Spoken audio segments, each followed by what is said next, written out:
Hey everybody, Tom Woods, February 27th, 2012.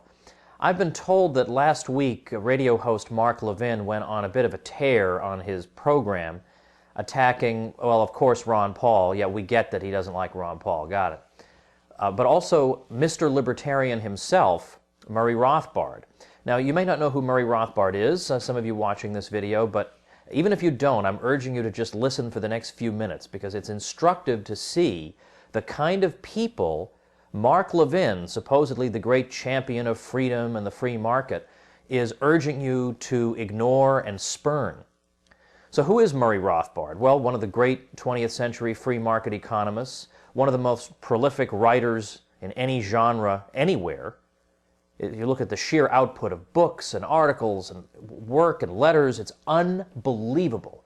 He wrote in philosophy, he wrote in history, where he made great contributions to our understanding, and of course in economics. Well, here's a key thing. Rothbard in 1963 wrote a book called America's Great Depression. And what he showed in that book is that the free market did not cause the depression, which is the usual claim. To the contrary, he shows what actually went on in the 1920s. We had a lot of Federal Reserve inflation that yielded a boom-bust cycle that culminated in 1929. Well, Paul Johnson, the great conservative historian, cites Rothbard's work in his classic book, Modern Times, and then Johnson wrote the preface to the 5th edition of Rothbard's book just a few years ago, the 5th edition of America's Great Depression. So Johnson, who's very much admired by conservatives, recognizes the importance of Rothbard's contribution. I don't understand why Levin doesn't. In fact, Levin's good friend Sean Hannity had me on his program some years ago, and I was talking about the New Deal and the Great Depression, and I said that the New Deal had actually prolonged the Depression. Hannity had never even heard this argument before.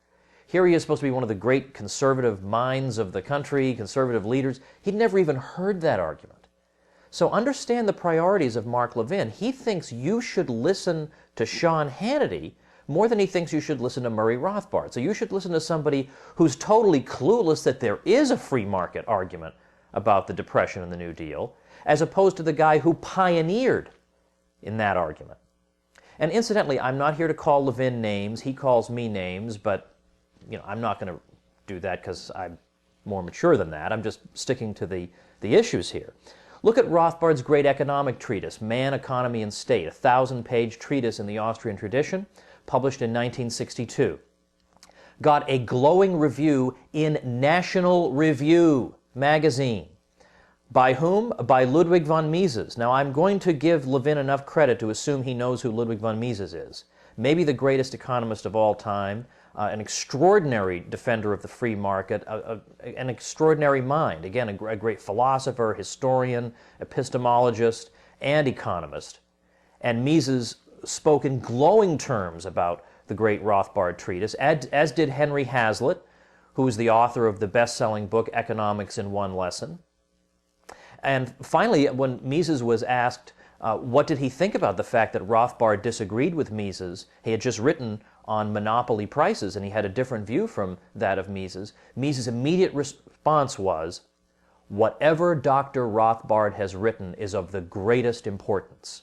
So you could listen to Ludwig von Mises, one of the great economists of the 20th century, a heroic figure, a Jewish economist who fled Nazi-dominated Europe to come to the United States and teach the free market. Or you could listen to some radio host who tells you, don't listen to Murray Rothbard. Finally, Rothbard, again, among his zillion accomplishments, wrote a 4-volume history of colonial America called Conceived in Liberty. That 4-volume series, each volume, got a glowing review in what periodical? Modern Age. Now, if you don't know what Modern Age is, that was the periodical founded in 1957 by Russell Kirk. Now, who is he? He wrote The Conservative Mind. He was considered to be maybe one of the founders of American conservatism. So when you look around, you look at the guy's historical, economic contributions, they are staggering. They are very much to be admired, respected, and learned from. And the one silver lining to the whole Levin attack on Murray Rothbard thing is that what Levin forgets is the great human instinct that whenever you're told, Don't read this person. Don't look up Murray Rothbard. Don't go to Mises.org and look up Murray Rothbard and read him for yourself. Don't read this man. The natural human instinct is to read him anyway.